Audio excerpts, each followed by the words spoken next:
HF এই মুহূর্তে আমাদের এখানে এই স্ট্যান্ডার্ডের শুরুতে চাষ না করাই উচিত।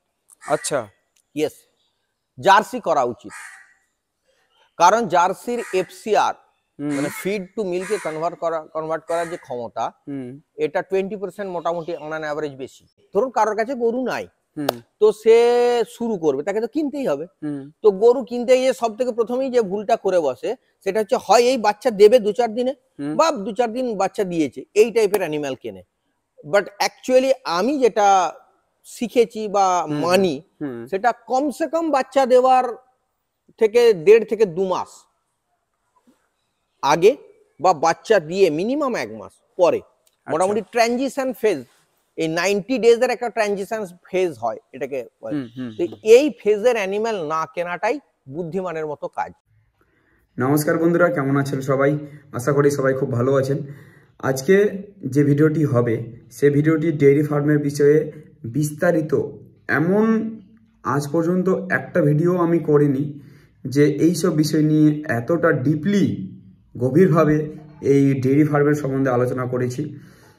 আজকে খুবই গুরুত্বপূর্ণ বিষয় নিয়ে, যেগুলো আমাদের প্রত্যেকটা ডেইরি ফার্মারদের ক্রিটিক্যাল বিষয়গুলো অবশ্যই আমাদের জানা প্রয়োজন। তো সেই উদ্দেশ্যেই আজকের এই ভিডিওটি। অবশ্যই আমি বলবো মনোযোগ সহকারে ভিডিওটি লাস্ট পর্যন্ত দেখুন বা শুনুন। যদি কাজের মধ্যে ব্যস্ততা থাকেন তাহলে আমি অবশ্যই আপনাদের বলবো আপনারা হেডফোন লাগিয়ে বা কাজ করার সাথে সাথে, যে কোনো কাজ করার সাথে সাথে ভিডিওটিকে শুনুন। বিশেষ করে শুনলেই হবে, তো গুরুত্ব দিয়ে শুনবেন, তাহলে কিন্তু আপনারা অনেক কিছু জানতে পারবেন। আমি এই কারণেই বলছি, কারণ ভিডিওটি একটু লম্বা হয়েছে ঠিকই, কিন্তু খুবই ইনফরমেশন ভিডিওতে আমরা দেওয়ার চেষ্টা করেছি। তো অবশ্যই জেনার সাথে আজকে আমি এটা একটা পডকাস্টের মতো ভিডিও, তো জেনার সাথে আমি এই পডকাস্টটি করেছি। উনি একজন অভিজ্ঞ, উনি কিন্তু অনেক কিছু জানেন। তো সেক্ষেত্রে আমি অবশ্যই আপনাদের বলবো গুরুত্ব দিয়ে ভিডিওটিকে দেখুন, অনেক কিছু জানতে পারবেন। আর এইসব বিষয়, যেসব বিষয় নিয়ে আলোচনা করা হয়েছে, এইসব বিষয়ে আমাদের প্রত্যেকটা ডেইরি ফার্মারদের, যারা আমরা ডেইরিতে কাজ করছি বা ডেইরিতে আমরা যারা আসতে ইচ্ছুক, তাদেরকে আমাদের প্রত্যেকেরই এইসব বিষয়গুলো কিন্তু জানতেই হবে। বিশেষ করে কয়েকটা পয়েন্ট নিয়ে আলোচনা করা হয়েছে, যেমন ব্রিডের উপরে, ফিড ম্যানেজমেন্টের উপরে, এসব কিছুই কিন্তু বিস্তারিত আলোচনা করা হয়েছে ভিডিওতে। অবশ্যই ভিডিওটি লাস্ট পর্যন্ত দেখুন। আর যদি আপনাদের কোনো কিছু ডেইরি ফার্ম সম্বন্ধে কোনো কিছু জানার থাকে তাহলে অবশ্যই কমেন্টে লিখে জানান। আর কি কি টপিকের উপরে আপনার ডেইরি ফার্মের সম্বন্ধে ভিডিও চান আগামী দিনে, সেগুলো অবশ্যই কমেন্টে জানান। তাহলে আমি চেষ্টা করব আপনাদের কমেন্টের অনুসারে ভিডিওগুলো আগামী দিনে নিয়ে আসার। তো চলুন আজকের এই ভিডিওটি শুরু করি।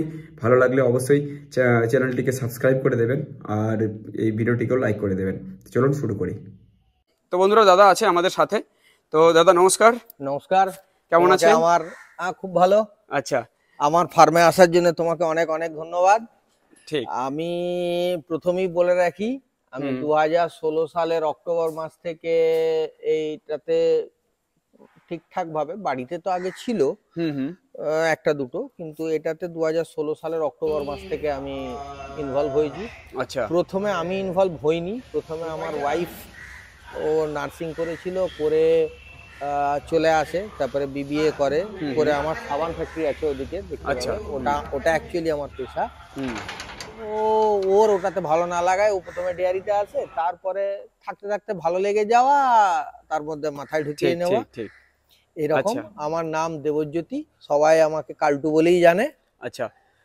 আর আমার এইটা গ্রামটার নাম দেশরা, এটা কতুলপুর থানা, বাঁকুড়া জেলা।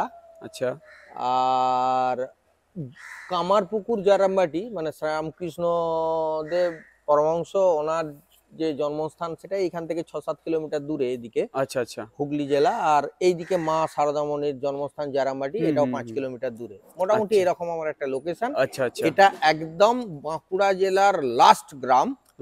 আচ্ছা। হ্যাঁ, এটা বর্ডার, তো নামেই বাঁকুড়া, অ্যাকচুয়ালি বাঁকুড়াও ঠিক নয়। আচ্ছা আচ্ছা। আর অনেকেই জিজ্ঞাসা করেন, এর আগেও আমার একটা ভিডিও একবার ইস্যু করেছিল, তো লোকেশনটা বুঝতে অনেকের অসুবিধা হয়। আচ্ছা আচ্ছা। আরামবাগ, এটা তো অনেকেই হয়তো জানবেন, আরামবাগ থেকে 23-24 কিলোমিটার ঠিক ঠিক এই দিক থেকে আসতে, কলকাতা থেকে 100 কিলোমিটারের মতো রাস্তা। আচ্ছা, তো আপনার অ্যাড্রেস প্রপার জানলাম আমরা। এবার একটু জানতে চাইবো যে কোন জাতের গাভীর উপরে আপনি বিশেষত এই ফার্মটি রান করছেন? দেখুন, আমি প্রথমে যখন করেছি তখন তো এই জাতীয় কোনো কালচার আমাদের এখানে ছিল না, বলা কোয়ার মতনও কেউ ছিল না। আচ্ছা। তো যা হয়েছে শুরু করে দিয়েছি। হুম তারপরে আস্তে আস্তে দেখেছি যে এইচএফ আর জার্সি হুম এই দুটোই মোটামুটি কমার্শিয়ালি আমাদের এখানে করা চলবে। তাও এইচএফ খুব হাই কোয়ালিটির যে অ্যানিম্যাল, হুম হুম হাই ব্রিডেড অ্যানিম্যাল, আচ্ছা। সেই ব্রিডের অ্যানিম্যালকে এখানে সাস্টেন করানোর মতো ওভারঅল সাপোর্ট সিস্টেম নাই। আচ্ছা। কারণ এখানে না প্রপার আপনি ফিড সাপ্লিমেন্ট পাবেন, ফিড ইনগ্রেডিয়েন্ট পাবেন, আচ্ছা। না ডাক্তার পাবেন। আচ্ছা। এখানে তো আগে দুধেরও দাম অনেক কম ছিল, হুম এখন আস্তে আস্তে আমুল টামুল এসে কিছু ফ্লারিশ করে দাম এসেছে। হুম হুম তবুও আমি বলবো, আমি কালকেও খেয়াল করে দেখেছি, আচ্ছা। গুজরাটে 19 টাকা নাকি গত বছরে বোনাস দিয়েছে, যেটা আমাদের এখানে না কে বরাবর।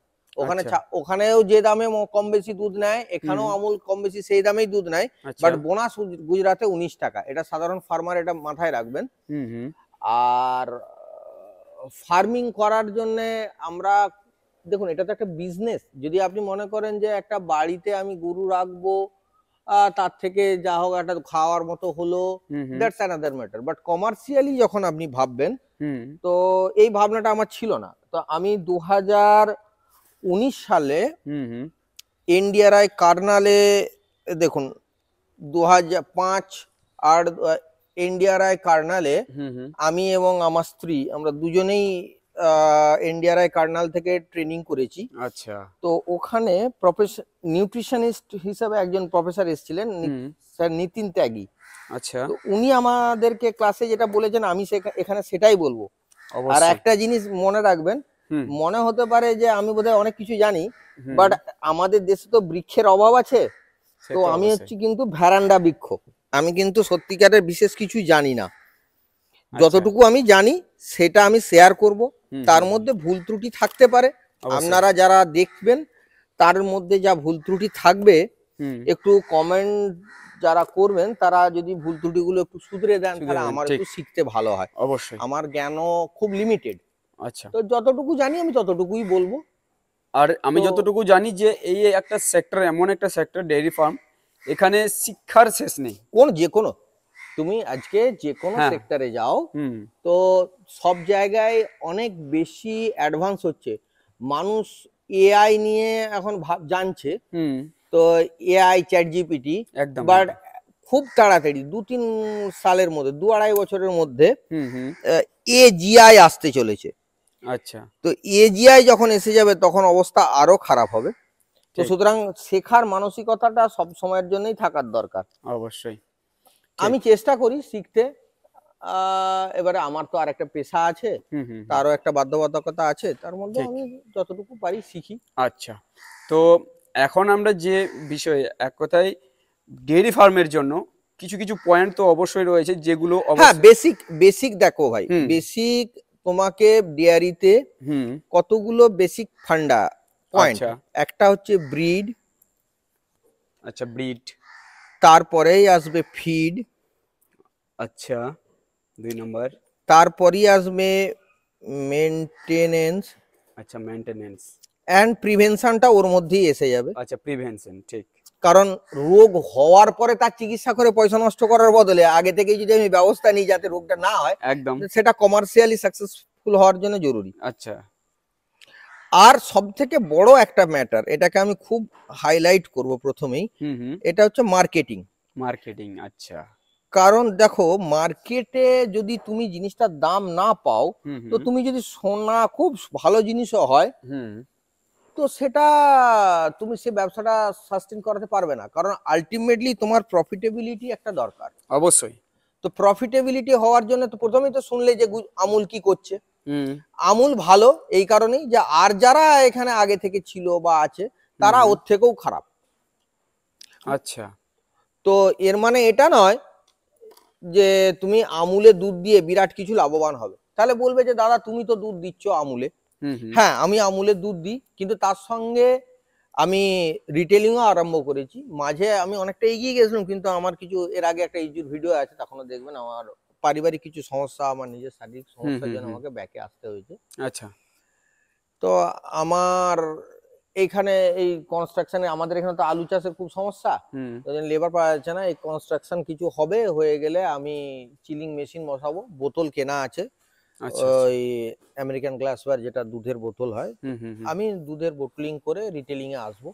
রিটেলিং ছাড়া আমাদের যে দুধ, তার যে cost of production, actually cost of production করার জন্য আমি ওই স্যারের কথাটাই আবার ফিরে আসবো। আমাকে ক্যালকুলেট করতে হবে এই জায়গাটা যেটা, তার কত দাম, সেটটা যেটা করেছি তার কত দাম। জায়গার দামের ধরুন ভ্যালু আপগ্রেডেশন হবে, কিন্তু এই সেটটার যেটা, তার ডেপ্রিসিয়েশন হবে।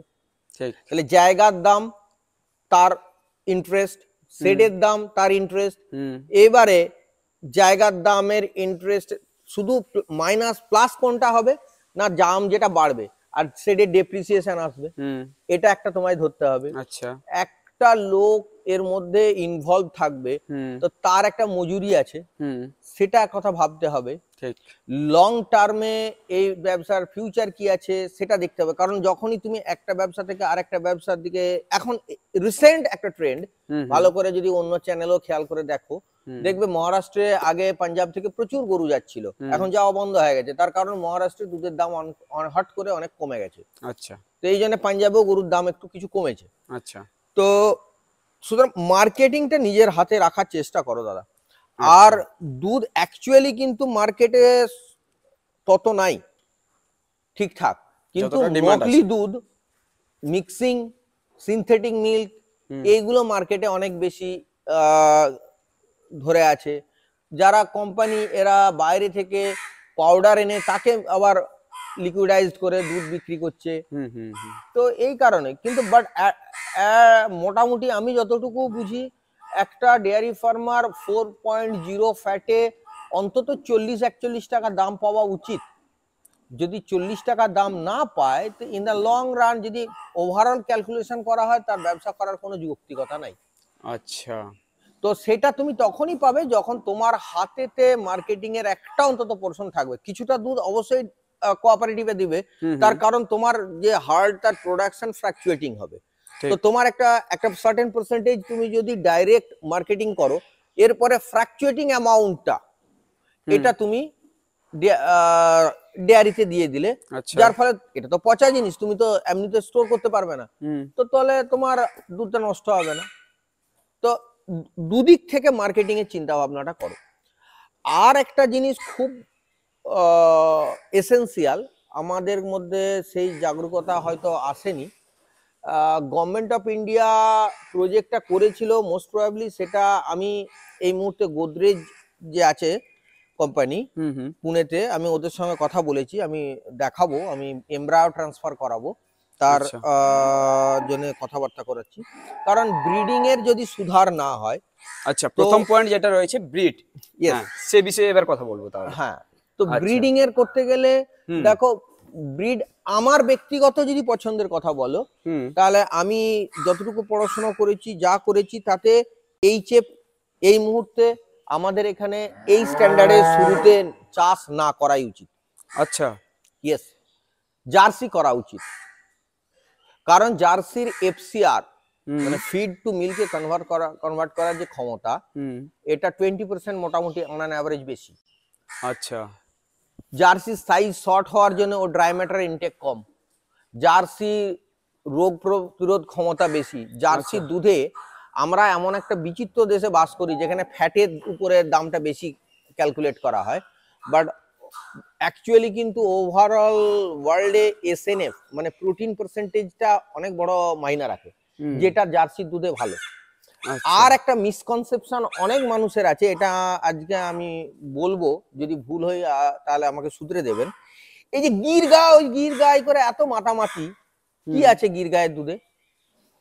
খুব ভালো দুধ, খুব ভালো দুধ কি না, A2 মিল্ক। A2 মিল্ক, তো A2 মিল্ক কখন কাকে বলে সেটা যদি একটু ভালো করে জানা যায়, তাহলেই বোঝা যাবে যে এখন এই এইচএফ বা জার্সির থেকেও A2 মিল্ক আসে। জাস্ট A2 মিল্ক, তার বিটা কেজিনটা কি, বিটা কেজিনটা A2 মিল্ক হওয়ার জন্য যেটা দরকার, সেটা হলেই সেটা A2 মিল্ক। এখন যত A2 বুল আসে তো তাদের যে বাচ্চারা আসবে তাদের দুধটা A2ই, কিন্তু আমরা একটা ভ্রান্ত ধারণা নিয়ে চলছি শুধুমাত্র দেশি ব্রিডেতেই বোধহয় A2 মিল্ক হয় না, জার্সি HF তেও A2 মিল্ক হয়, প্রোভাইডেড যে বাচ্চা সেটার বুল বা মাদার ব্লাড লাইন যেটা আছে তাতে বিটা কেজিনটা A2 আছে কিনা দেখতে হবে। বেসিক্যালি দুধগুলো এরকম বিটা কেজিন বেসিসে A1A2 আর A2 এই রকম তিনটেই হয়। তো A2 মিল্কের যে কনসেপ্ট, এটাকে যদি এই জার্সিতে কনভার্ট করে A2 মিল্ক বিক্রি করা যায় তাহলে দেখবেন বাজারে A2 মিল্কের দাম অনেক বেশি। তো প্রপারলি মার্কেটিংটার উপরে ধ্যান দেওয়াটা খুব জরুরি। আর এর জন্য আমি বলবো এখনের যে স্ট্যান্ডার্ড, আমি নিজে যে এমব্রায়ো ট্রান্সফার করতে চলেছি তাতে 6000 কেজি প্লাস ফার্স্ট ল্যাকটেশনে মিল্ক আসবে আমার কাছে। ওখান গোদরেজ থেকে এসেছে, আমি সেটাও দেখিয়ে দিচ্ছি। উগ্রসেন, তো দেখুন আমার নিজের কথা নয়, এটা জাস্ট গোদরেজ থেকে এসেছে, আমি দিয়ে দিচ্ছি দেখে নেন। 6000 কেজি প্লাস ল্যাকটেশন ডিল আসছে ফার্স্ট ল্যাকটেশনে। তো 6000 কেজি ধরলে মোটামুটি আপনি মোটামুটি ধরতে পারেন 30 প্লাস 200 দিন মোটামুটি, যেটা ল্যাকটেশন ইল্ড সেটাকে যদি 200 দিয়ে ভাগ করা হয় ইন জেনারেলি পিক ইল্ড ধরা যায়। এটা দেখুন, এটাকে একটু জুম করে দেখাবেন, এইটা এসছে গোদরেজের থেকে এমব্রায়ো ট্রান্সফারে। তো আপনারা খুব তাড়াতাড়ি ব্রিডিং এ নজর দিন, ব্রিড চয়েস আমি জার্সি বলে দিলাম। এরপরে যদি এর ভেতরে যেতে যান তাহলে অবশ্যই বলবো টিপিআই দেখবেন, চিজ মেরিট দেখবেন, ফ্যাট এসএনএফ তো দেখবেন, ফ্যাট এসএনএফ এগুলো দেখবেন। ট্রানজিশন রাইট এই জায়গাটা কেউ মাথা ঘামায় না খুব একটা আমাদের যখন ব্রিড কেনে। কারণ বলবেন কারণ কি? অবশ্যই কারণ হচ্ছে গরুর যে ডাইজেশন সেটা ম্যাক্সিমামটা মাইক্রোবিয়াল, আর মাইক্রোব যে রুমেনে থাকে তারা অন্য কিছু বোঝে না, রুমেনের পিএইচ বোঝে। রুমেনের পিএইচটা যখনই আপনি একটা জায়গা থেকে অন্য জায়গায় শিফট করছেন, জল টুকু চেঞ্জ হয়ে গেলেই, তার জলের পিএইচ চেঞ্জ হয়ে গেলেই রুমেনের পিএইচটা চেঞ্জ হয়ে যায়। তো যা হিসেবে মাইক্রোবস মারা যায়, তো মাইক্রোবস যদি মারা যায় তো যেটা খাবে সেটা হজম হবে না। তার সঙ্গে আরেকটা ফ্যাক্টর দেখো, পেটের একটা তো সাইজ আছে, তো ওর মধ্যে যখন বাচ্চা 5 মাস 6 মাসের পরে খুব অ্যাব্রাপ্ট গ্রোথ নেয়, তো যখন গ্রোথ বাচ্চা বড় নিয়ে নিল তখন পেটেতে ও ইউট্রাসটা বড় হয়ে যাচ্ছে। ইউট্রাসটা বড় হয়ে গেলে রুমেনের সাইজ একটু ঠেলে ঠুলে একটু ছোটই হয়ে যায়। আর রুমেনের সাইজ ফুটবলের মতো, এই ভেতরের এরিয়াটা যত ছোট হতে থাকবে তত খাবার হজম করার ক্যাপাবিলিটি কমবে। আচ্ছা, তো আর বাচ্চাটা বেরিয়ে গেল মানেই সঙ্গে সঙ্গে ইউট্রাস তার সাইজে এসে গেল, রুমেনটা তার সাইজে এসে গেল, এরকমটা হয় না। না, একদমই না। তো ওটা 40-45 দিন মোটামুটি একটা টাইম লাগে ইউট্রাসটাকে তার সাইজে আসতে। তো তাহলে যে যখনই লাস্টের দিকে বাচ্চাটা এসছে, বাচ্চা অ্যাবাউট টু ডেলিভার, তখন তো অটোমেটিক্যালি তার রুমেন ছোট। উল্টে বাচ্চাটা দিয়ে দিলেও তখন ছোট, তখন খাবার খাবে কম, আবার যদি জায়গা শিফট হয় রোগ মানে হজম হবে কম। অথচ বাচ্চা দিয়ে দিলি দুধ বেরিয়ে যাচ্ছে, মানে শরীর থেকে তো তার নিউট্রিশন বেরিয়ে যাচ্ছে, উপর থেকে সেই ফুলফিলমেন্টটা হচ্ছে না। ফুলফিলমেন্ট না হলে ভেতর থেকে দুবরা হবে। আর গরুগুলো আসে বাইরে থেকে, আমাদের সাধারণত এখানে তো ভালো ব্রিড নাই, বাইরে থেকে আসে, যখন আসে তখন একটা জায়গা থেকে একটা জায়গা দাঁড়িয়ে দাঁড়িয়ে এসে ট্রেসে থাকে। আর এই যে ম্যাক্সিমাম দেখবেন ব্লাড প্রোটোজোয়াল ডিজিজ গুলোই হয় বাচ্চা গরু যখনই আসে বাইরে থেকে এসে, যখন নতুন ফার্মে এসে ঢোকে তখন বেশিরভাগ ক্ষেত্রে ব্লাড প্রোটোজোয়াল ডিজিজ গুলোই হয়। বাকি এফএমডি ভাইরাল যেগুলো সেগুলো তো আলাদা ব্যাপার। ইন জেনারেল যেগুলো হয় এলেই জ্বর হবে, এটা একটা ধরে নাও। তো জ্বরটা ট্রেস থেকে আসে। আর এই ব্লাড প্রোটোজোয়াল যে ডিজিজ গুলো বেসিক্যালি, তো এই অ্যানাপ্লাজমা ঠিক ব্লাড প্রোটোজোয়াল ডিজিজ নয়, টিপস, ব্যাবেসিয়া, থাইলেরিয়া, এইগুলো। তো এই জাতীয় যে রোগগুলো এগুলো বেশি হয়। এগুলো এর যে ফ্যাক্টরটা শরীরের মধ্যেই থাকে। তো কখন এটা আউটবাস্ট হয়? যখন নিজের ইমিউনিটিটা ওইটাকে আর কন্ট্রোল করতে পারছে না। আমার ইমিউনিটি যতক্ষণ পর্যন্ত রোগ জ্বালা যারা আছে তাদের সঙ্গে তাদের অ্যাটাকটাকে জুজবার মতো যতক্ষণ ক্ষমতা আছে ততক্ষণ পর্যন্ত আমার শরীরে রোগটা প্রকট হচ্ছে না। এর মানে এটা নয় যে ওই ব্লাড প্রোটোজুয়াল ডিজিজের যে ফ্যাক্টরগুলো ওগুলো ওর মধ্যে নাই, শরীরে থাকে, ট্রেসের জন্য বেসিক্যালি ওই রোগগুলো আউটবাস্ট হয়, এসে খাবারটা হজম করতে পারে না, নিউট্রিশনটা বেরিয়ে যায়, আরো ভেতর থেকে খোকলা হয়ে যায়, আমাদের এখানে ডাক্তারের অবস্থা তো আরো খারাপ, ঠিক, আমরা সাপোর্ট সিস্টেমও খারাপ, যার ফলে গরুগুলো মারা যায়। অনেক সময় কি হয়, গরু মারা না গেলেও অসুস্থ হয়ে যে ওই ল্যাকটেশনটা খারাপ হয়ে যায়। তা আমি অন্তত পক্ষে অনুরোধ করব যে এই ট্রানজিশন ফেজের গরু কিনবেন না, নতুন যখন কিনবেন। আচ্ছা, ঠিক। তো ব্রিডের ব্যাপারে যেটা আপনি বললেন যে জার্সি ব্রিডের উপরে কাজ করাটাই সব থেকে বেস্ট। হ্যাঁ, অল ওভার ওয়ার্ল্ডে এই মুহূর্তে আমার কাছে যা রিপোর্ট আছে, আমেরিকা খুব তাড়াতাড়ি জার্সিতে শিফট করে যাচ্ছে। আচ্ছা, তো জার্সির যেগুলো মেন কারণ এই ব্রিড করার চয়েস করার, তার কারণ ওই তো বলেই দিলাম, ফ্যাট এসএনএফ হাই, ওর গ্রেজিং মেরিট হাই, ওর এফসিআর হাই, ওর কনসেপশন রেট হাই। জার্সির একটা ক্ষেত্রে একটু সমস্যা হয়, আডার কম্পোজিট গুলো একটু গোলমালে থাকে। তো ওই আডার, এখন তো বুন বলে একটা এবিএস এর ভালো সিমেন এসছে রিসেন্ট, রোমিও আছে, এইরকম টাইপের যদি আপনি যাদের আডার স্কোর যাদের হাই 10 12 13 15 এরকম সব আডার স্কোর আসছে, তো এরকম আডার স্কোর এলে তাহলে সমস্যা হবে না। তো এই একটা সমস্যা ছাড়া জার্সির কিন্তু, আর জার্সির রোগ হিট স্ট্রেস কম হয়। আচ্ছা আচ্ছা। আর আমাদের দেশে যেটা আয়ারশায়ার, অ্যাকচুয়ালি আয়ারশায়ার ব্রিডটা সব থেকে ভালো, বাট আয়ারশায়ারের কোনো সিমেন আমাদের এখানে আসে না। আর ট্রেডাররা ওই রেড হলস্টিনকে আয়ারশায়ার বলে বিক্রি করে, অ্যাকচুয়ালি ওই হলস্টিন গুলো কিন্তু রেড অ্যান্ড হোয়াইট হলস্টিন। যদি আয়ারশায়ারের ব্রিড আসতো, যদি পাওয়া যেত তাহলে খুব ভালো ছিল, বাট ঠিক নাই। মোটামুটি ব্রিড এই। এরপরে ব্রিডিং করার সময় শুধু দেখে নেবেন যে আপনার গরুর মধ্যে কি সমস্যা আছে, সেই অনুযায়ী কিছু না বুঝলে টিপিআইটা, আইডিআই মেরিট বলে একটা জিনিস আছে, আর টিপিআইটা, এই দুটো দেখে লাগান, তাহলেও আপনি জানবেন ভালো। যদি ওভারঅল টিপিআই হাই হয় তাহলেও আস্তে আস্তে গ্রোথ হবে। আর 4টে জেনারেশন মোটামুটি হয়ে গেলে ভালো জায়গায়, স্ট্যান্ডার্ড জায়গায় এসে যাবে। ঠিক ঠিক। আর আপনারা দেখুন না, ডিএফএ পিডিএফএ মেলাতে 70-80 কেজি সব দুধ দিয়ে দিচ্ছে, ইন্টারন্যাশনাল লেভেলে 100 টপকে যাচ্ছে। তো আমরা কোথায় আছি? একদম একদম। আচ্ছা, তো ব্রিডের ব্যাপারটা এবার কমপ্লিট হলো। এবার নেক্সট যেটা রয়েছে সেটা হচ্ছে ফিড। তো ফিডের ব্যাপারটা আসবেন। ফিড তো অনেক, ফিডের বেসিক কনসেপ্ট যেটা বলা হয়, 20 কেজি দুধ দিচ্ছে মানে 10 কেজি কনসেন্ট্রেট দাও, আর বডি মেনটেনের জন্য যদি 2 থেকে 2.5 কেজি দাও। দ্যাটস, আমার তো মনে হয় এটা ঠিকঠাক নয়। এবারে আমি বলবো এর জন্য একটা ড্রাই ম্যাটার কনসেপ্ট বলে জিনিস আছে। ড্রাই ম্যাটার, এই জিনিসটা সম্বন্ধে একটা জানতে হবে। এটাকে শর্ট ফর্মে ডি আর এটা এম, ড্রাই ম্যাটার বলে। তো এর একটা থাম্ব রুল, নট অ্যাকচুয়াল। আচ্ছা, তো থাম্ব রুলটা হচ্ছে, মিল্ক যা দেবে তাকে 3 দিয়ে ভাগ করুন। আচ্ছা, আর বডি ওয়েট যা আছে তার 2% নেন।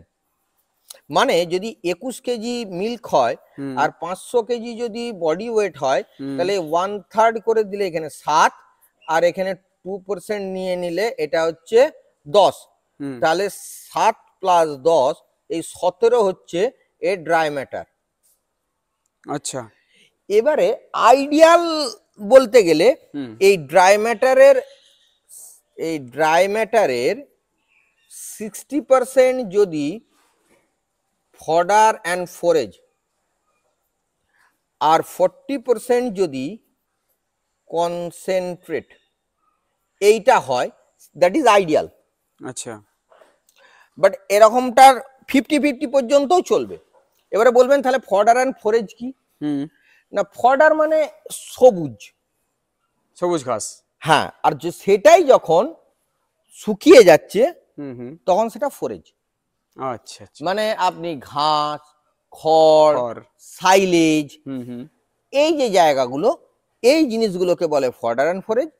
আর যেটাকে আমরা দানা খাবার, সেটাকে আপনি ম্যাশ বলুন, আপনি চোকর, ভুসি, খোল, যে যেভাবে বলে, এটা ওটা ওই পার্ট। তার সঙ্গে নুন বা মিনারেল হ্যানা ত্যানা, এই কনসেন্ট্রেট মানে এই এই জাতীয় জিনিসটা। এইটা এই হিসাবে যদি খাওয়ানো হয় তাহলে গরুর অ্যাসিডোসিস থেকে শুরু করে লেমনেস থেকে, অ্যাসিডোসিস হলেই তার থেকে বাকি সব রোগগুলো আস্তে আস্তে এসে যাবে। যেমন ফ্যাটি লিভার হলে তার থেকে আস্তে আস্তে সব রোগগুলো এসে যায়, তখন অ্যাসিডোসিস হলেই সব রোগগুলো আস্তে আস্তে এসে যাবে। তো অ্যাসিডোসিসটাকে একটু কন্ট্রোল করার দরকার আছে। তার জন্য চেষ্টা করুন যে ড্রাই ম্যাটারটা মেনটেন বার করে, খুব কঠিন কিছু নয়, একটা ফিতে পাওয়া যায় বডি ওয়েট মাপার, তাতে একদিকে জার্সি আর একদিকে এইচএফ এর ওজন দেখায়, ফিতেটা ঘুরিয়ে একটা এই জায়গায় মেপে ওটা বার করা যায়। তো ওখান থেকে বডি ওয়েট পেয়ে যাবেন, দুধ পেয়ে যাবেন। এর সঙ্গে হ্যাঁ, এটা তো মোটা মোটা হলো, এরপরে আপনাকে দেখতে হবে যে ওর বিসিএস লেভেল কি আছে, ও ল্যাকটেশনের কোন লেভেলে আছে, কারণ ল্যাকটেশনের যে লেভেলে থাকবে সে অনুযায়ী তার রিকোয়ারমেন্ট থাকে। যতক্ষণ না প্রেগনেন্ট হচ্ছে ততক্ষণ পর্যন্ত ভিটামিন এ, ই বা যে মানে এসেনশিয়াল, খুব বেশি এসেনশিয়াল মিনারেল আছে, কপার, কোবাল্ট, সেলেনিয়াম, এই টাইপের, এগুলো একটু বেশি লাগে। প্রোডাকশন বেশি থাকে, ক্যালসিয়াম, ফসফরাসটা একটু বেশি লাগে। আচ্ছা আচ্ছা। তো এগুলো লাগে যেমন। তো মোটামুটি ওর কোন স্টেজ, এবার একটা এই গরুটা ম্যাচিওর্ড গরু, তো সুতরাং এর আর গ্রোথের জন্য আপনার আলাদা করে কিছু লাগবে না। বাট ওই গরুটা, ওটা 4 দাঁতের গরু, তো ওর কিন্তু এখনো বাড়ার আছে, মানে ওর দুধ বা ও প্রেগনেন্ট থাকলে তার বাচ্চার জন্য যেটা প্রয়োজন সেটা বাদেও ওর গ্রোথের, ওর বডি মেনটেন বাদেও ওর গ্রোথের জন্য আবার এক্সট্রা একটা লাগবে। তো এইগুলো একটু ক্যালকুলেশন করে, আর যাদের একটু বেশি আছে তারা একটু মানে একটা করে ব্লক করে, গ্রুপ করে সেভাবে খাওয়ালে ভালো হয়। আর মিনারেল, যেটা একটা জিনিস খুব জরুরি আমরা বলে দিই, খাবার সোডা, নুন আর ওভারঅল মিনারেল, এই 3টে জিনিস যদি সম্ভব হয়, লাইভ ইস্ট, এই জিনিসগুলো একটু চেষ্টা করবেন দিতে, কারণ তাতে খাবারটা হজম হবে। অ্যাকচুয়ালি দুধ কি থেকে আসে? দুধ ব্লাডের সিনথেসিস থেকে আসে। 400 লিটারেরও বেশি ব্লাড সিনথেসিস হলে তবে 1 লিটার দুধ তৈরি হয়।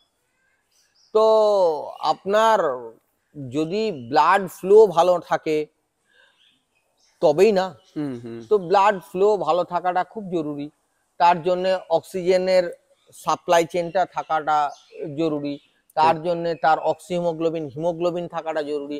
ক্যালসিয়াম ডাউন হয়ে যায়, তো ক্যালসিয়াম যদি প্রপার না থাকে, এইরকম অনেকগুলো ম্যাটার আছে। এগুলো তো আমি না তো এত শর্ট টাইমে এত ডিটেলে সব বলা সম্ভব। আর আরেকটা সব থেকে বড় কথা হচ্ছে, অনেকে বলবে যে ভাই আপনার কি ফার্মের ফিড ফর্মুলেশন। আমার ফার্মের ফিড ফর্মুলেশন আমার থেকে 10 কিলোমিটার দূরে নাও ক্লিক করতে পারে। তার কারণ একটা কনসেন্ট্রেটেড ফর্মুলেশন দিয়ে গোটা জিনিসটা হয় না। ওর গরুগুলো কি কন্ডিশনে আছে, তার ফডার ফোরেজ কি আছে, সেটাও ম্যাটার করে। কি ধরনের ঘাস আছে, হ্যাঁ, তো ঘাস আপনি আছে, এই যে আমি যেমন ওখানে এই যে চাষ করে রেখেছি দেখুন, প্যাকাং ওয়ান, কেউ তো গামা বলে একটা জিনিস বলে, সেটা চাষ করে।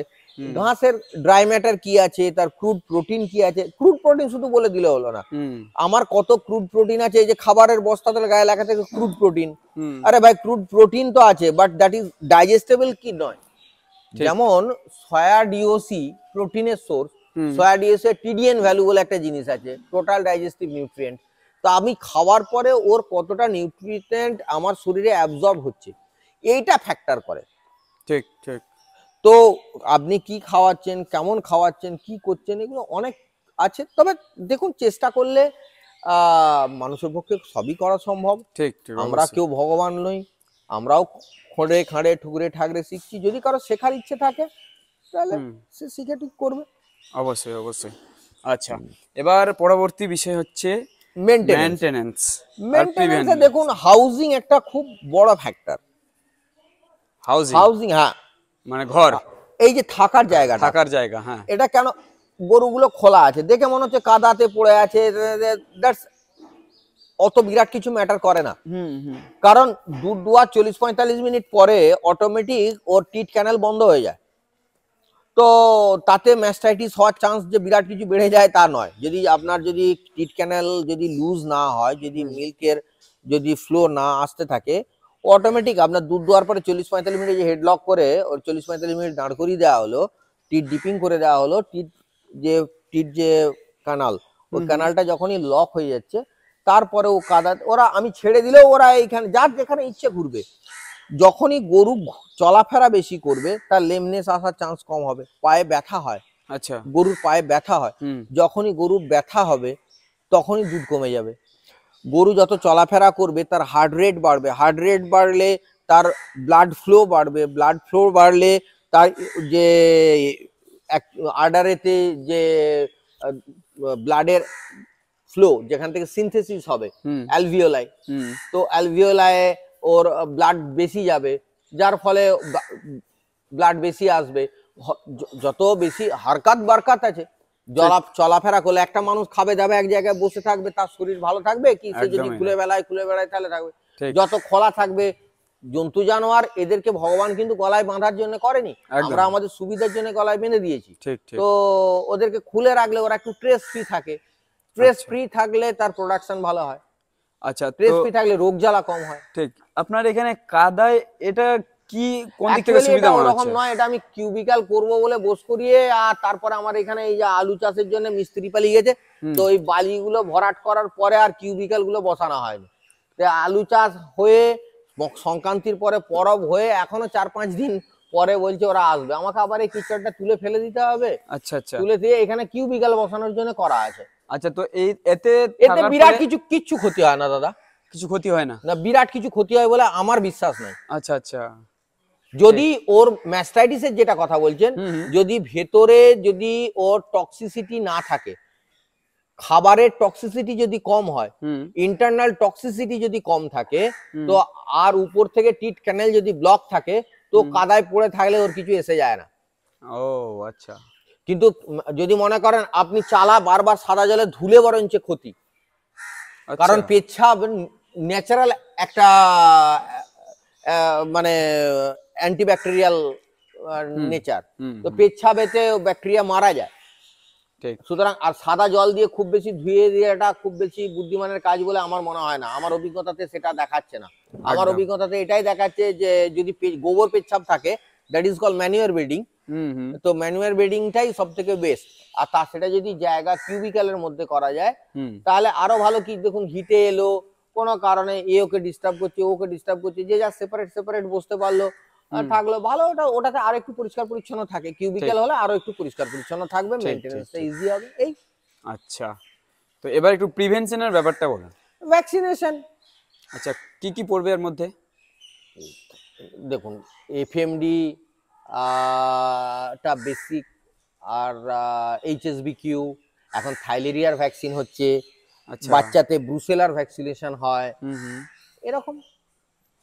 আর সব থেকে বড় কথা, দুধটা সবসময় নজরে রাখুন, কালকে কত দিয়েছে আজকে কত দিয়েছে। খুব যখনই চেঞ্জ হবে, ওই দেখুন ওই কোণেতে না, ওই কোথায় আছে একটা গরু আমার অসুস্থ, কিছুই করতে হবে না, দুধের হঠাৎ অ্যাব্রাপ্ট চেঞ্জ হয়েছে কিনা যদি দেখতে পান যে দুধের হঠাৎ চেঞ্জ হয়ে গেছে, সঙ্গে সঙ্গে তাকে নোট করুন। দুধ যদি নোট করে নেন তাহলেই বুঝতে পেরে যাবেন যে এর মধ্যে কিছু একটা সমস্যা আছে। আচ্ছা, যখনই সমস্যা আছে, লাইভ অ্যানিম্যাল কখনো বেশি টাইম দেবেন না কোনো রোগকে বাড়তে। রোগ হবে না নয়, রোগ হবে, ঠিক, কিন্তু যদি নজরদারি ঠিক থাকে, দুবার দুধ দোয়ার সময়তে যদি আগের দিনে কি ছিল আর আজকে কি আছে, আগের বেলা কি ছিল এবেলা কি আছে, ওটাতেই অনেক চট করে ধরা পড়ে যায় যে ভাই এর কোনো সমস্যা আছে। এটাকে আলাদা করে তুমি চেক করো ওর কি সমস্যা আছে, প্রথমেই ফিভারটা চেক করে দেখো। আচ্ছা, তাহলেই রোগ জ্বালা হলেই, জ্বর তো কোনো রোগ নয়, জ্বর রোগের লক্ষণ, তো ফিভারটা চেক করো। ফিভার থেকেই, ফিভারের নেচার থেকেও বোঝা যায় যে এই রোগটা কোন দিকে যাচ্ছে। এই আচ্ছা, তো এবার নেক্সট পয়েন্ট যেটা আছে সেটা হচ্ছে মার্কেটিং। মার্কেটিং এর বিষয়ে কিছু আলোচনা করলাম। দেখুন, মার্কেটিং তোমাকে একদম কাউন্টার মানে ইন্ডিভিজুয়াল রিটেল কাউন্টিলিং মার্কেটিং এর দিকে তোমাকে আসতে হবে। আচ্ছা। আর তোমাকে কখনো চুরি চামারি করবে না। যেটা তুমি দিচ্ছ, আজকে তোমার সামনে যে কাস্টমার আছে সেই জায়গায় নিজেকে বসাও। তুমি কি ওই পয়সাতে ওই জিনিসটা নিয়ে সন্তুষ্ট হতে? যদিও কোনো মানুষকেই সন্তুষ্ট করা খুব ইজি কাজ নয়, বাট তুমি নিজের দিক থেকে তুমি ভেবে দেখো যে আমি যদি ওর জায়গায় থাকি, am I happy? ঠিক। তো যদি সেটা হয় তাহলে ঠিক আছে, বাট সবসময় কাস্টমারকে যদি তুমি খুশি রাখার চেষ্টা করো, চেয়ে নেবে যে ভাই আমার এই খরচা আছে, আমি তোমাকে এই দিচ্ছি, তুমি যে কোনো ভাবে টেস্ট করো। এখন তো কিট বেরিয়ে গেছে অ্যাডাল্ট্রেশন চেক করার, তুমি চেক করে দেখে নাও। আমি এইটার জন্য আরেকটা কথা বলবো, প্রত্যেকটি ফার্মার দুটোই থাক আর 20টাই থাক, হ্যান্ড মিল্কিং বন্ধ করুন। হ্যান্ড মিল্কিং বন্ধ করুন। আচ্ছা। মেশিন মিল্কিং করলে মিল্কের কোয়ান্টিটি বাড়ে, কিট ভালো থাকে। কোয়ান্টিটি বাড়ে এই কারণে যে যখনই ওটা গরুটা পানায়, অক্সিটোসিন ওর হরমোন মাথাতে বেরোয়, ওর বডি ওয়েট, ওর দুধের ক্যাপাসিটি অনুযায়ী বেরোয়। এই অক্সিটোসিনের একটা টাইম থাকে যে এতক্ষণ পর্যন্ত অ্যাক্টিভ, ওই যতক্ষণ অ্যাক্টিভ থাকবে ততক্ষণ গরুটা দুধ দেবে। যখনই তার অ্যাকশন কেটে গেল, গরু থেকে তুমি আর দুধটা বার করতে পারবে না। আচ্ছা। তো মেশিন হলে কি হয়, 4টে মাঠে অনেক তাড়াতাড়ি দুধটা বার করে, প্লাস মেশিন এইভাবে পাম্প করে আর আমরা এইভাবে টানি। টানার ফলে এই যে টিট ক্যানাল যেটা হয় ওটা ঘষা লাগে, ওর ভেতরে গরুর ব্যথা লাগে, ওর ওর কখনো কখনো সেল ড্যামেজ হতে পারে। সেল ড্যামেজ হয়ে গেলে সেই সেলটা যখন আবার রিপেয়ার হবে, তোমার গায়ে একটা যদি কোথাও ছিঁড়ে যায়, তো ওটা তো শরীরের প্রকৃতির নিজের নিয়মে আবার ঠিকঠাক হবে, তো তখন ওই জায়গাটা এমন রিকনস্ট্রাকশন হয়ে গেল, ব্লক হয়ে যেতে পারে। আচ্ছা। আর একটা লোক, আমি আবারও বলছি, এটা যারা দই গয়লা ঘুরে ঘুরে বাড়ি থেকে দুধ কালেকশন করে তাদেরকে আমি আঘাত দেওয়ার জন্য বলছি না, কিন্তু বাস্তবটা এটাই যে একটা লোক 4টে বাড়ি 6টা বাড়ি 10টা বাড়ি থেকে দুধ দুয়ে কালেকশন করছে। কার বাড়ির গরু কি ধরনের অসুস্থ, তার ঘরেতে কোনো ভাইরাল কোনো অ্যাক্টিভিটি হয়েছে কিনা জানা নাই, সেই লোকটা যখন দুধ দিয়ে তোমার বাড়িতে এসে পৌঁছাচ্ছে, তো তোমার ঘরে তো ওই রোগটা নিয়ে এসে পৌঁছাচ্ছে। একদম। তুমি তোমার দুধটা দুয়ে তুমি তাকে দিয়ে দাও, ঠিক ঠিক আছে, বাট তাকে তোমার গরুর কাছে আসতে দিও না। ও বলবে মিল্কিং মেশিনের অনেক দাম, কিন্তু ভাই তুমি মিল্কিং মেশিনে যতটা এক্সট্রা দুধ পাবে সেটাকে যদি তুমি ক্যালকুলেট করো, দেখবে তোমার ওই মিল্কিং মেশিনটা 3 বছরে ফ্রি হয়ে যাবে। বলবে ইলেকট্রিক দরকার, আমার কাছে ইলেকট্রিক নাই, কি ইলেকট্রিকের বিল কে ভরবে? এখন সূর্যঘর প্রকল্প এসছে, সোলার লাগাও। এই শেডটার উপরে ঠান্ডা করার জন্য লোকে বাড়িতে শেড করে, আমি বলবো তুমি এর উপরে সোলার প্যানেল লাগাও, সোলার প্যানেল লাগিয়ে তার থেকে ইলেকট্রিক নিয়ে নাও, সেটাতে খরচা করো। এখন গ্রিন মিটার দিয়ে গভর্নমেন্টকে ইলেকট্রিক বিক্রি করা যায়, গভর্নমেন্ট তো প্রজেক্ট দিয়েছে, করো, সোলার লাগাও, সিঙ্গেল বাকেট লাগাও। দুটো 5টা গরু ছিল, একটা কম রাখো, বাট মেশিনে এসো, মেশিনে এসো, লোকের উপরে ডিপেন্ডেন্সি কমাও, সব তো লোকেই নিয়ে চলে যাবে তোমার। আজকালকার দিনে দিনে দিনে লেবার কস্টিং তো বাড়ছে, ঠিক। তো তোমার ঘরে যে বাবা বাইরে থেকে দুধ দুইটা আসবে, সে ফ্রিতে আসবে কি? তো একদমই না। তো ফির তুমি কি দেখছো, আমার ঘরে এসে দুধটা দুয়ে নিয়ে চলে গেল, আর কি গুঁজে দিয়ে গেল। যখন মাপে গোয়ালায় অনেক জায়গায় আমি দেখেছি 250 বলে 350 গ্লাসে মাপে। হ্যাঁ, তুমি কি করবে? এটা হচ্ছে অনেক জায়গায়। কেন? ঠিক। আর তুমি যদি নিজে তোমার ঘরে দুয়ে, দরকার হলে ওই দরকার নাই, হ্যান্ড পাম্প করা মিল্কিং মেশিন পাওয়া যায় 8-10 হাজারে, তুমি তাতে করো, তাতে বাঁট ভালো থাকবে, তাতে দুধটা বেশি পাবে, ডিপেন্ডেন্সি কমবে। তুমি এখানে রোজগার করতে বসেছো, স্বনির্ভর হতে বসেছো, কি লোককে বিলাতে বসেছো? একদম একদম। তো তোমরা আসবে কোত্থেকে? এই বিষয়টাই অনেকে এখনো সেই আগের দিনের মতো করেই চালিয়ে যাচ্ছে ডেয়ারি ফার্ম। অনেক ফার্ম এখনো সেরকম ভাবে চলছে। খুব খারাপ দিন আসছে। গভর্নমেন্ট অফ ইন্ডিয়া 2 লক্ষ এমব্রায়ো ট্রান্সফারের জন্য সাবসিডি দিয়েছিল। আমার কাছে যে খবর আছে সে সাবসিডির 2 লক্ষ এমব্রায়ো ট্রান্সফার হয়ে গেছে। ওয়াই? কারণ বিদেশ থেকে দুধ ইম্পোর্ট করাটাকে কোনোভাবে সোসাইটি ওই সেই করে রাজনৈতিকভাবে করে আটকে আটকে রেখেছিল। এবারে আমার ধারণা এক কংক্রিট খবর নাই, তবে কিছুদিনের মধ্যে আজ না হোক কাল হয় এসে গেছে, নলে আসতে চলেছে বিদেশ থেকে দুধ। তো বিদেশে যে কস্ট অফ ওদের এখানে সেলিং প্রাইস, ল্যান্ডিং প্রাইস যা আসবে, আমাদের কস্ট অফ প্রোডাকশন তার থেকে বেশি। তো আমাদের গরুগুলো কি হবে? তাই তো। তো ব্রিড সেই জায়গায় নিয়ে যেতে হবে, কস্ট অফ প্রোডাকশন সেই জায়গায় নামিয়ে আনতে হবে। কোয়ান্টিটি অফ অ্যানিমালের থেকে কোয়ালিটি অফ অ্যানিমালের দিকে ঝুঁকুন। হ্যাঁ, তার বলে আপনি একবারে 50-60 কিলো দুধের গরু আপনি নিয়ে চলে এলেন, সামালতে পারলেন না, না। অন অ্যান অ্যাভারেজ 30, মানে 6000 কিলো যদি এইচএফ হয়, আর 4500 যদি জার্সি হয় ল্যাকটেশন ইল্ড, আমি কখনোই কাউকে ওই পি কিল ধরে ক কেজির গরু 20 কেজির গরু, ওটা তো পি কিল, কদিন সেটা ধরে রাখলো সেটা দেখো। একটা ল্যাকটেশন মোটামুটি 305 দিনে ধরা হয় ইন্টারন্যাশনালি, ওই 305 দিনে কত দুধ দিল সেটা দেখো। 3 মাস দিয়ে দিল খুব বেশি, তারপরে যেই প্রেগনেন্ট হয়ে গেল বাস কাহানি খতম। না, কততে ড্রাই হচ্ছে এটা অনেক বড় ম্যাটার। ঠিক ঠিক। ওর জন্য আমি গরু কেনার আমার নিজস্ব অভিজ্ঞতা থেকে যেটা বার করেছি, আমি কালকে একটা গরুও কিনেছি, তো 5.5 মাস মানে 160 দিন ক্রস করে যাক, এই লেভেলের অ্যানিম্যাল সেকেন্ড ল্যাকটেশন, প্রথমবার ল্যাকটেশনে বাচ্চা দিয়ে দ্বিতীয় ল্যাকটেশনের জন্য বাচ্চা দেবে, এই রকম অ্যানিম্যাল 5.5 মাস ক্রস করে গেছে, মানে 160 দিন মোটামুটি ক্রস করে গেছে, তাহলে ব্রুসেলোসিসের ভয়টা অনেক কম, মানে বাচ্চা ফেলে দেওয়ার চান্সটা অনেক কম, রিস্ক ফ্যাক্টরটা প্রায় ওভার কম হয়ে যায়। প্লাস তুমি বুঝতেও পারবে যে হ্যাঁ প্রেগনেন্ট কি প্রেগনেন্ট নয়, ওর থেকে কম দিনে প্রেগনেন্ট হলে অনেক সময় বোঝা যায় না। তো 5.5-6 মাস 5 মাস এরকম 160 দিন প্লাস অ্যানিমাল প্রেগনেন্ট কেন, তোমার ঘরে নিয়ে এসো, ওর যা আছে না আছে সব ওই লাস্ট তুমি মোটামুটি 270 দিন প্লাস মাইনাস 5 এরকম ধরে চলবে। সিজন বা বিভিন্ন ভ্যারাইটি 280 প্লাস মাইনাস 5ও ধরতে পারো। ঠিক তো, তো মোটামুটি 56 দিন মিনিমাম ফুল ড্রাই করা উচিত পরের ল্যাকটেশনের জন্য। তো 2 মাস ধরে নাও, তাহলে 270-এর থেকে 5 মাইনাস প্রথমেই করে নাও, কোনো কারণে আগে বাচ্চা দিয়ে দিল, তাহলে 265, তার থেকে 56 বাদ দাও 209। তো তোমাকে মোটামুটি 200 দিনে বা 205-7 দিনে যে পুরো ফুল ড্রাই করে টিউব চড়িয়ে দিতে হবে। এই জিনিসটা অনেকে ভুল করে, 250,000 টাকা লাগে 4টে টিউবে, 65 দিন ইয়ে।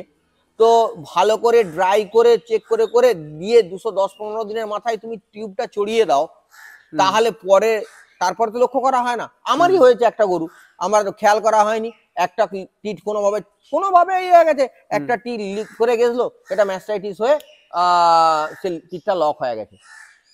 ওই তো ওই যে ওই যে ওই যে ওই যে 5 করছে ওই গরুটার। আচ্ছা, তো ওই লাস্ট বাচ্চা যখনই দুধটা ড্রাই হয়ে গেল, তখন তো প্রত্যেকদিন দুধ দেওয়া হচ্ছে না, তাহলে ওর মোড়ের কি কন্ডিশন আছে প্রত্যেকদিন চেক করাটা কি পসিবল নয়? তো তাহলে ওইটা টিউব চড়ানোটা জরুরি। 1000 টাকা মনে হচ্ছে সামনে থেকে, কিন্তু অনেক হাজার টাকা তোমার ম্যাস্টাইটিস হলে ওর থেকে বেশি ওষুধ চলে যাবে। That is called prevention. ঠিক ঠিক, একদম। তো এইসব বিষয়গুলো আলোচনা করলাম, মেন যেগুলো পয়েন্ট ছিল সেগুলো তো আলোচনা করলাম। তো এবার একটু একটা মেন প্রবলেম, যেটা আমি যতগুলো ফার্ম ভিজিট করে যেটা ম্যাক্সিমাম প্রবলেম দেখেছি, যে সঠিক সময়ে হিটে না আসা, তার কি কারণ হতে পারে? Nutritional deficiency, hormonal disorder. আচ্ছা। আর আমি ব্রিডিং করার সময় এআই করার জন্য আমি একটা একদম খুব অথেন্টিক্যাল কথা বলছি, সিঙ্গেল অ্যানিমালকে ওই হিট ডিটেক্ট করে এআই করার দিকে যাবেন না। কখন হিটে এসেছে তার থেকে 12 ঘন্টা বাদ দাও, দিয়ে চেক করো হিটের লেভেল কি আছে, ওইখানে করা যাবে কিনা। না না না, মোটে না। হয় জিপিজি নয় ডবল জিপিজি প্রোটোকলে এসো, তুমি জানলে আজকে এই সময় ওই সময় এই সময় এই টাইম আমাকে তুমি ঘড়ি ধরে তুমি কখন কখন ইনজেকশন করছো একই টাইম সে অনুযায়ী একটা প্রোটোকল আছে, ও পরে বলেও দেবো, বা আরো ভালো ভালো অনেক বড় ইউটিউবার চ্যানেল আছে, সেখান থেকে যে খোঁজ করলে পাবে জিপিজি বা ডবল জিপিজি প্রোটোকল। যে প্রোটোকল অনুযায়ী তুমি এআই করো, সাকসেস রেট বেটার হবে। তুমি জানবে যে আমাকে এই টাইমে এআই করতে হবে, তোমার এআই ওয়ার্কারকে আগে থেকে বলে দিতে পারবে। আর হ্যাঁ, এই হাত দিয়ে জলের টেম্পারেচার মেপে নিলুম, এটা চলবে না। আর গভীর না হওয়ার আরেকটা বড় কারণ হচ্ছে যখন বাচ্চা দিয়ে দিল না, তো যদি রিটেনশন অফ প্লাসেন্টা না হয়, প্রথমেই সমস্যাটা আসে রিটেনশন অফ প্লাসেন্টা, মানে জের না পড়া। আচ্ছা আচ্ছা। এইখান থেকে ইউট্রাস ইনফেকশন, এটা আগে রিকভার করো। বাচ্চা হয়ে গেল, অ্যালোপ্যাথিও ইউজ করা হয়, হোমিওপ্যাথিও ইউজ করা হয়। ঠিক। সিকেলিকর বলে একটা হোমিওপ্যাথি ওষুধ আছে, দিয়ে দাও। প্রেগমা বা অক্সি, আমরা প্রেগমা 2 ml করে বা 3 ml করে ইঞ্জেকশন করে দিই, ওতে জিজেরটা পড়ে যায়। পড়ে গেলে বোলাস রেখে দাও। আমি কোনো কোম্পানির প্রেগমা বলে ফেলেছি, যাই হোক, তো বোলাস রেখে দিলে ইউট্রাস সাফ হয়। বাচ্চা দেয়া 4-5 দিনের মধ্যে থেকেই 2-3 বার কন্ডিশন অনুযায়ী ওয়াশ করে দাও। ঠিক ঠিক। আর তারপরে মোটামুটি তুমি 20-22 দিন, 20-21 দিন হয়ে গেলে ম্যাট্রিসেপ আয়ু বলে একটা জিনিস আছে, এইটা দিয়ে ওয়াশ করে দাও। আচ্ছা। দিয়ে অপেক্ষা করো, 40-42 দিনে ইউট্রাসটা নিজের সাইজে এসে যায়। অ্যাজ আর্লি অ্যাজ পসিবল তুমি ওকে প্রেগনেন্ট করবে, তুমি বেশি গেনে থাকবে, কারণ হাই ইল্ডে ও ড্রাই হবে। ড্রাই তোমাকে ওই 70 দিন 60 দিন ছাড়তেই হবে। তো যখন 15 কেজি আছে সেই অবস্থায় তুমি ড্রাই করলে তোমার জন্য ভালো, কি 10 কেজিতে ভালো, কি 5 কেজিতে ভালো? অনেকে ভাবে এত দুধ আছে গোবিন করে দিলে তো দুধটা হ্যাঁ হবে, ও তো তোমাকে ছাড়তেই হবে। ঠিক। তো তুমি বেশি দুধে ছাড়ো, যার ফলে ওই 60 দিনের গ্যাপ তোমাকে 5 কেজিতে এসে ড্রাই করলেও ছাড়তে হবে, আর 15 কেজিতেও ছাড়তে হবে। তো সো হোয়াট, তুমি 15 কেজিতে ছাড়ো, তখন তুমি প্রফিটেবল থাকবে। একদম একদম। তো 45 দিন হয়ে গেল মানে তুমি এআই করার জন্য তৈরি হও। আর এআই ওই হিট ডিটেকশন করে লড়াবড়া করে কিচ্ছু করার প্রয়োজন নাই। আচ্ছা, একদম টাইম ধরে জিপিজি ডবল জিপিজি প্রোটোকলে যাও, প্রোটোকলে করো, সাকসেস রেট বেটার। আর হ্যাঁ, একটা জিনিস, এটা অনেকেই আমি আমার নিজের জীবনে ঠকেছি বলে বলছি, তুমি গ্রোথ করার জন্য সব গরুকে সেক্সিমেন দিয়ে দিও না। সব বাচ্চা তুমি কিন্তু পালবে না। তোমার যে গরুই হোক, তার যে বগনা বাচ্চাই এলো তাকে পালতে আরম্ভ করে দিলে, এটা নয়, এটা কমার্স, এটা কমার্শিয়াল কমার্স। এখানে সেই বাচ্চাটাই তুমি পালো, যেই বাচ্চাটা পালতে গেলে 1 লাখ টাকা দিয়ে পাললে বাজারে তুমি কিনতে গেলে তার ভ্যালুটা অন্তত 1,30,40,000, তবে তুমি সেই বাচ্চাটা পালবে। তো তুমি 1 লাখ টাকা খরচা করে 80,000 টাকার বাচ্চা পেলে লাভ।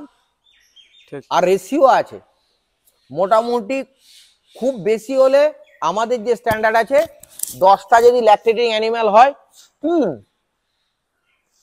4 মানে ম্যাক্সিমাম রেশিও। 10টা অ্যানিমালে 4টের বেশি পালা চলবে না। তার থেকে বেশি পাললে তোমার অ্যাকচুয়াল ইকোনমিক্সে হিট করবে, তুমি তখন জানতে পারবে না, কোনো না কোনো জায়গায় কস্ট কাটিং করতে গিয়ে ওভারঅল সিস্টেমটা ইকোনমিক্সটা বিগড়ে যাবে। আচ্ছা আচ্ছা, তো এই বিষয়গুলো বিস্তারিত আলোচনা করলাম, খুব ডিটেইলে আলোচনা হলো, অনেকটা ভিডিওটা লম্বা হলো। তবে যারা এই আর হ্যাঁ, খাবার সময় ভাই টিএমআর বেসিসে খাওয়াও, টোটাল মিক্স রেশন বেসিসে খাওয়াও, নট এমনি ঢেলে দিলে। ঠিক না। আর সাইলেজ করার দিকে নজর দাও। হাইড্রোপনিক সিস্টেমে বার্লির যে ফডার হয়, হাইড্রোপনিকে বার্লির ফডার করা যায়। বার্লির হাইড্রোপনিক ফডার যেটা হয়, দ্যাট ইজ মাচ মোর, হ্যাঁ, বার্লির হাইড্রোপনিক করো। তুমি সবুজের সাপ্লিমেন্ট রাখো। দেখো, তৃণভোজী জীব, তুমি তাকে তৃণ যদি না দাও, এই যে আমার সাইলেজ ফুরিয়ে গেছে, এখন সাইলেজ ভালো পাওয়া যাচ্ছে না, আমাকে খড় দিয়ে, আলু দিয়ে, চোকন্দারের সাইলেজের অর্ডার দিয়েছি, আসবে, দিয়ে ম্যানেজ করতে হচ্ছে। ন্যাচারাল চালো। তুমি যদি ফডার ফরেজের বেসে যদি ডেয়ারি না করো, তুমি সাকসেসফুল হবে না। তুমি যদি ব্রিডিং এ না নজর দাও, তুমি সাকসেসফুল হবে না। তুমি ঠিকঠাক মার্কেটিং যদি না করো, তাহলে সাকসেসফুল হবে না। আর খাতা পেন চাই, ব্যবসা মুখে মুখে হবে না। খাতা পেন, সকাল থেকে সন্ধ্যা পর্যন্ত যা করবে, দ্যাট শুড বি রিটেন। তবে সেটাকে রিভিউ করলে বুঝতে পারবে কোথায় তোমার গলতি হচ্ছে, কি হচ্ছে, ফাঁক, ভালো মন্দ। রেকর্ড চাই, ডেটা ইজ কি, ডেটা চাই। আর গরু কিনতে গেলে দাম জিজ্ঞাসা করে, আমাকেও কেউ কেউ ফোনে দাম, গরুর দাম কত, হ্যানা ত্যানা জিজ্ঞাসা করে। ভাই, তোমাকে কে পেডিগ্রি দিচ্ছে? যদি পেডিগ্রি দেয় তাহলে তার দাম অনেক বেশি, আর যদি পেডিগ্রি না দেয় তাহলে তার একই গরু, যদি আমি তার পেডিগ্রি প্রপার প্রোভাইড করি, এই গরুটা আমি যদি পেডিগ্রি প্রোভাইড করি এর যা দাম, আর এই গরুটারই পেডিগ্রি না প্রোভাইড করলে এই স্ট্যান্ডার্ডের গরুতে 20,000 টাকা দাম কম বেশি হয়ে যাওয়া উচিত।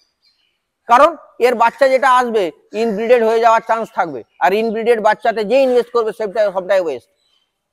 আচ্ছা, তো এতে দাম এই গরু, আরে ভাই ওইটাও তো 30 কেজি দুধ দিচ্ছে, এটাও 30 কেজি দুধ দিচ্ছে, আরে একই রকম সবকিছু, তাহলে এর দাম বেশি এর দাম কম? একমাত্র কারণ ওর জেনেটিক্সটা আমি তোমাকে পুরো বলে দিচ্ছি, যাতে তুমি জানবে যে এর পরে ব্রিডিং করলে তোমার কাছে ইনব্রিডিং না হয়। তো নালে ইনব্রিডেড হয়ে গেলে ওই বাচ্চাতে তুমি যা ইনভেস্ট করবে লাখ টাকা সবটাই ওয়েস্ট। একদম একদম। আমার কাছে একটা ইনব্রিডেড বাচ্চা আছে, ওই যে আমার কাছে ভুল করে হয়ে গেছে, ওটা 40,150 পেটে 40,138, 40,138, 40,138 লাগিয়ে দিয়েছে। তাকে 40,142 বলেছি, সে 40,138 লাগিয়েছে। বলবে তাহলে তুমি রেখেছো কেন? আমি এটা আমার কাছে থাকেনি, আমি অন্য একজনের কাছে সে নিয়ে গেছিলো, আমি এনেছি, জাস্ট আমি এমব্রায়ো ট্রান্সফার করবো, আমার হিফারের দরকার। হিফারে তো তোর ব্লাড লাইন আসবে না। আচ্ছা আচ্ছা, আমি এমব্রায়ো যেটা দিয়ে দেবো ও তো সারোগেট মাদার, ওর পেটে পালাই হবে আর কিছু না। ওই হিফারের দরকার বলে ওর বাড়ি থেকে এনেছি, ওর বাঁধা ছিল, মারামারি করছিল বলে ওরকম বেঁধে রেখেছি। আমার কাছে থাকলে ডিওয়ার্নিং করা হতো, ওটা ডিওয়ার্নিংও করা হয়নি। ঠিক ঠিক। তো এই অনেক ম্যাটার আছে, যেগুলো করো। আচ্ছা দেখো, তো বিষয়টা হচ্ছে যে আজকে অনেকটা ডিটেলে আলোচনা হলো, কারণ এই যে ছোট ছোট বিষয়গুলো এত ইনডেপথ কিন্তু মানে কেউ আলোচনা করে না। না না করে, দেখো এটা খুব ভুল যে কেউ করে না, হয়তো আমরা সেইটার নাগালটা জানি না কে করে, গিয়ে পৌঁছাতে পারে। হ্যাঁ, বাট করে এটা। আমি ভগবান নই, আমি কোনো ইউনিভার্সিটিতে বেশি কিছু যে পড়তে গেছি, যে জানতে গেছি, এরকম নয়। হ্যাঁ, আমি একজন ভদ্রলোকের নাম খুব আজকে মনে করব, তিনি হচ্ছেন জয়েশ ভাই প্যাটেল। আচ্ছা আচ্ছা, জারোলা, গুজরাট। গুজরাট, হ্যাঁ, ওনার কাছ থেকে আমি অনেক ভালো কিছু শিখেছি। আচ্ছা, জিগার ভাই প্যাটেল, জেকে ডেয়ারি ফার্ম আর ক্যাটেল ব্রিডিং, এদের কাছে শিখেছি। পাঞ্জাবে গেছি, অরবিন্দ ডেয়ারি ফার্ম, তারপর কার্নালে, আমি অনেকের কাছ থেকে যে শিখেছি। এখন ইউটিউবের দৌলতে অনেক ইজি ভালো ভালো লোক আছে। আমি চ্যানেল বলেই দিচ্ছি, মিল্ক মেক্স ইউ কিং বলে একজন ভদ্র মহিলা এই মুহূর্তে পাঞ্জাবিতে কথা বলেন, ভালো। এখানে ইন্দোরে আছে অ্যাক্টিভ ডেয়ারি ফার্ম, ওনার বিবেক শাহ, উনি খুব ভালো। এই মুহূর্তে আমি ওই সংস্থাটার সঙ্গে জড়িত নই, তথাপি আমি বলবো all Bengal dairy farmer association বলে একটা অ্যাসোসিয়েশন ফরমেশন হয়েছে, খোঁজ করো। ওইখানে এই বিবেক শাহজি এসে ট্রেনিং দিয়ে গেছেন, শুনছি অ্যাসোসিয়েশন ভালো কাজ করছে, ওখানে সঙ্গে যোগাযোগ রাখো। কে জানে ভবিষ্যতে পিডিএফ এর মতো কোনো সংস্থা তৈরি হয় কিনা। মান ডেয়ারি ফার্ম বলে একটা লোক আছে, এর চ্যানেল দেখো, এদের কাছ থেকে ভালো কিছু জানতে পারবে। এক কথায় নিজেকে শিক্ষার মানে তোমাকে ডেইলি আপডেট থাকতে হবে ভাই। ঠিক। আমি নালে কি করে জানলাম যে মহারাষ্ট্রের দুধের দাম এরকম হয়ে গেছে, এই জন্য পাঞ্জাবের দাম কম আছে এখন আপডেটেড? আমি কি করে জানলাম খুব তাড়াতাড়ি আমেরিকা এইচএফ থেকে জার্সিতে শিফট করে যাচ্ছে গ্রিন হাউস এফেক্টের জন্য আরো, প্লাস ডেয়ারিতে ওর প্রোটিন পার্সেন্টেজ জার্সিতে অনেক বেশি, ক্যাটেল সাইজ অনেক কম, ও ফিড ইনটেক কম, কম ফিডেতে ও সার্ভাইভ করবে, কম ফিডে সার্ভাইভ করবে মানে কম গ্রিন হাউস এমিশন হবে। কোয়ালিটি অফ মিল্ক ভালো, দুধেতে যদি ফ্যাট আর এসএনএফ বাদ দিয়ে দাও বাকিটা কি আছে ভাই? জলের মতনই যেন জিনিস আছে বেশি, তো জলটাকে বেশি বাড়িয়ে লাভ কি আছে? তোমার তো main protein, fat, vitamin, minerals এইটুকু বাদ দিলে বাকিটা তো জল। একদম, তো জলটাকে বাড়িয়ে এই চেপে ওই জল বাড়িয়ে লাভ কি আছে? ওর জন্য দেখবে যে ব্রিডে যখন সিমেনের ডিটেল দেয় তখন ল্যাকটেশনে কত কেজি ফ্যাট দিল, কত কেজি প্রোটিন দিল, এগুলো লিখে দেয়। তো ওইটা ভ্যাট দেখার দরকার আছে। ওই সিমেন্ট গুলো যারা আছে তাদের দেখো, সিমেন্ট যেগুলো ডিটেল আছে, পেডিগ্রি ডিটেল, এগুলো দেখো, ওখানে দেখলে বুঝতে পারবে। তবে ব্রিডিং করার সময় ওগুলো বুঝতে হয়, পিটিএটি ভ্যালু কি আছে, পিটিএ ভ্যালু, পিটিএ মিল্ক আছে, জেনোমিক বুল কি আছে, প্রুভেন বুল কি আছে, এগুলো দেখো। এই ভালো ভালো চ্যানেল এগুলো আছে, এদেরকে দেখো। আমিও দেখি, আমি নাহলে আমি বললাম কি করে? একদম আমি দেখি। আমি এদেরকে দেখি, এদের থেকে জানি, এদের থেকে বুঝি, কিছু পড়াশোনা করি। এটা সবার পক্ষে বিদেশি চ্যানেল দেখা বা বোঝা এটা সম্ভব নয়, কারণ আমাদের দেশে ইংরেজির অবস্থা বড্ড খারাপ করে রেখেছে। ইংরেজি লেখাপড়া তে সবাইকে অবস্থা স্কুল খুব খারাপ। ঠিক ঠিক ঠিক। তো দেখো অনেক কিছু আছে সার্চ করলে, আর আরে ভাই রাজা লোক আছে, গুগল রাজা লোক আছে। একদম একদম। হ্যাঁ, চ্যাট জিপিটি ইউজ করো, করো করো, এগোবে। অনেক রাস্তা আছে, শুধু দুধ কেন, গোবর থেকেও তুমি পয়সা কামাতে পারবে। আমি তোমাকে যেটা ভিতরে অফিসে বসে বসে যেটা বলছিলাম, একদম সলিড লিকুইড সেপারেটরে দিয়ে বায়োগ্যাস করে, বায়ো সিএনজি করে ওই গোবর ইয়েটাকে ওইভাবে ধূপে পাঠিয়ে ব্রিকেটে, অনেক রাস্তা খোলা আছে ভাই। তোমাকে হাঁটতে হবে, ঠিক ঠিক, পড়াশোনা করতে হবে, রেডিমেড তুমি কিছু হবে না। আচ্ছা আচ্ছা, ঠিক। তো দাদা অনেক ধন্যবাদ এত সুন্দর আমার ইনফরমেশন দেওয়ার জন্য। সকলকে অনুরোধ একটাই, সকলের অন্তরে একই বিরাজ করছেন, শুধু আমাদের এইখানে যে লোকটা আছে সেইটাকে যদি একটু ঠিকঠাক পরিচালনা করো, সঠিক ডিরেকশন দাও, সবার মধ্যেই অনেক পোটেনশিয়াল আছে। ঠিক পরিবেশ, গাইডেন্স, এইগুলো মানসিকতা চেঞ্জ করো। পাঞ্জাবি যদি পারে, বাঙালি পারে না এমন নয়, বুদ্ধিতে বাঙালি কমি নাই, বাঙালি শুধু কুঠে বেশি। আচ্ছা, একদম একদম। রিস্ক টেকিং যে ক্যাপাবিলিটি, এটা অনেক কম, ইচ্ছা অনেক কম, অল্পে সন্তুষ্ট। কিন্তু জগৎ যেভাবে এগোচ্ছে, তুমি যদি তার সঙ্গে পাল্লা না দাও, সার্ভাইভাল ফর দ্য ফিটেস্ট, উড়ে যাবে। তো দাদা আপনি কি দেখছেন আপকামিং ফিউচার ডেয়ারি ফার্মে, কি দেখছেন? এটা শিক্ষিত একটা লোকেদের একটা অর্গানাইজড কালচার লোকের মধ্যে আসবে। হ্যাপাজার্ড যে খাটাল কালচার আছে, খাটাল কালচারটা কিন্তু খুব বেশি দিন সার্ভাইভ করবে না। তবে যদি দুটো অ্যানিমাল, চারটে অ্যানিমাল দিয়েও করে, যদি প্রপার সায়েন্টিফিক ওয়েতে করে, ঠিকঠাক ভাবে এগোনোর চেষ্টা করে, তাহলে বাড়ির যারা অ্যাক্টিভ ইনকামার যারা আছে, তারা বাড়ির বাইরে বেরোতেই হয় তাদেরকে, কিন্তু ঘরের লোকে বাড়িতে যারা প্যাসিভ আছে ওয়ার্কার, তারা একটা সাপোর্টিং ইনকাম তৈরি করে আনতে পারবে। করলে অনেক কিছু করা সম্ভব, নাহলে কিছুই সম্ভব নয়। কিন্তু এর জন্য পরিশ্রম করতে হবে, একদম একদম, খাটতে হবে ভাই। তুমি 7 ঘন্টার বেশি ঘুমানোর কথা ছেড়ে দাও, আর পরনিন্দা পরচর্চা এগুলো ছেড়ে দাও, নিজের উন্নতির জন্য চিন্তা করো। 5 জন পাশাপাশি তুমি আর কি দেখো, আমি যা বলেছি তার মধ্যে কিছু ভুলও আছে হয়তো, তো তুমি আলোচনা করো, ভুল শুধরাবে, শিখবে, বললে জানালে সেও তোমাকে একটা জানাবে, দেওয়া করার করা।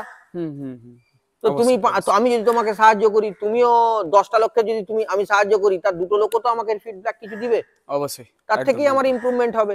একদম একদম ঠিক। আমি কিন্তু বিরাট কিচ্ছু জানি না, আমি জাস্ট হাতে কড়ি করে একটু আধটু করে এগোচ্ছি। মাঝে খানিকটা এগিয়েছিলাম, তারপরে কোনো ব্যক্তিগত কারণে আমাকে অনেক পিছিয়ে যেতে হয়। না দাদা, আমি এটাই দেখছি যে অন্যান্য ডেয়ারি ফার্মারদের থেকে আপনার কমার্শিয়াল থিংকিং, হ্যাঁ, আপডেটেড অনেকটা বেশি আপনি। না না, আমাদের এখানে আমাদের ওয়েস্ট বেঙ্গলে আমার থেকেও ভালো ফার্মিং এ ম্যানেজমেন্টের লোক আছে। আপনারা খোঁজ করুন, ইজু চ্যানেলে দেখতে পাবেন, প্রশান্তজির চ্যানেলে দেখতে পাবেন, ওদের খোঁজ করুন, আছে আছে, উন্নতিও হচ্ছে। এবার গভর্নমেন্ট কি করবে আমি বলতে পারবো না দাদা, ও আমার বোঝার বাইরে।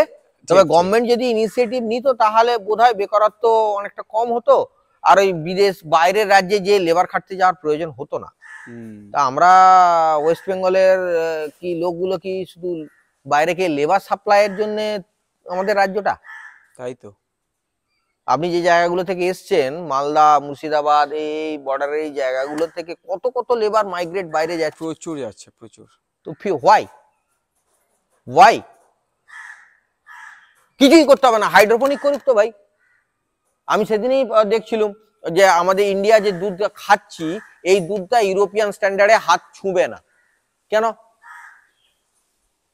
তো সেই স্ট্যান্ডার্ডে করো। কেউ না কেউ তো ইউরোপকে সাপ্লাই দিচ্ছে কোথাও কোথাও, কিছু না করছে। দুধ কেন, খাবার। আমরা একটা চ্যানেল আছে খুব ভালোভাবে, আমার খুব আইডিয়াল লোক, একে বলে আইএম সবজিওয়ালা কৌশলেন্দ্র কুমার, কৌশলেন্দ্র ফাউন্ডেশন আচ্ছা পাটনাতে। একে একটু ফলো করো, দেখো শুধু যে ডেয়ারি করতে হবে কি আছে, ডেয়ারির সঙ্গে অ্যালার্ট ওইভাবে সব এগ্রিকালচার বেসড, দেখো অনেক ভালো কাজ হয়েছে। ওই রকম যদি লোক পাওয়া যেত তাহলে আমাদের ওয়েস্ট বেঙ্গলের ডেয়ারি সেক্টরটাও উন্নত হতো।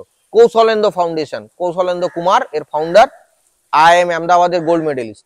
আচ্ছা কৌশলেন্দ্র কুমার করেছে। ইকার্ট লাল লাল ইয়েতে সবজি বিক্রি করছে, কিভাবে অর্গানাইজ করেছে দেখো। ঠিক, লোকজন ভালো হলে ভালো কিছু করা সম্ভব, একদম, আর একদম। অপশন অনেক আছে, খুঁজতে হবে। ঠিক, অবশ্যই। তো দাদার কাছ থেকে আমিও অনেক কিছু শিখলাম, তো ওর কি আশা করি শেষ আছে? আপনারাও অনেক কিছু জানতে পারলেন। তো দাদা অনেক ধন্যবাদ এতটা আমাকেও সময় অনেক, আমারও দেওয়ার অনেক জন্য। অনেক অনেক ধন্যবাদ। প্রথমত দেখো ভাই তুমি এসছো, হ্যাঁ তবে হ্যাঁ একটা জিনিস, আমার ফোন নাম্বারটা দিও না, কারণ আমি হ্যাঁ, বুঝতে এই পারছি। এই একদম ধ্বংস শিশু থেকে উঠে আসছি। আমার এটা পেশা নয়, বেসিক, আমার বেসিক অন্য একটা পেশা আছে। একদম। অনেক লোকে অকারণে আমাকে ডিস্টার্ব করে, সত্যি কথা। আমি বুঝতে পারছি। কোনো পয়সার বিনিময়ে তো কাউকে কোনো কিছু বলছি না বা করছি না। আমার নিজের, আগে আমি আমার নিজের জায়গাটাকে ঠিক করি, পরে যখন সমাজ সেবার জন্য আবার সময় পাবো তখন করব। যদি কোনো কিছু তোমার জানার বোঝার থাকে আমাকে হোয়াটসঅ্যাপে লিখবে, আমি যতটুকু জানবো যতটুকু বুঝবো আমি বলবো।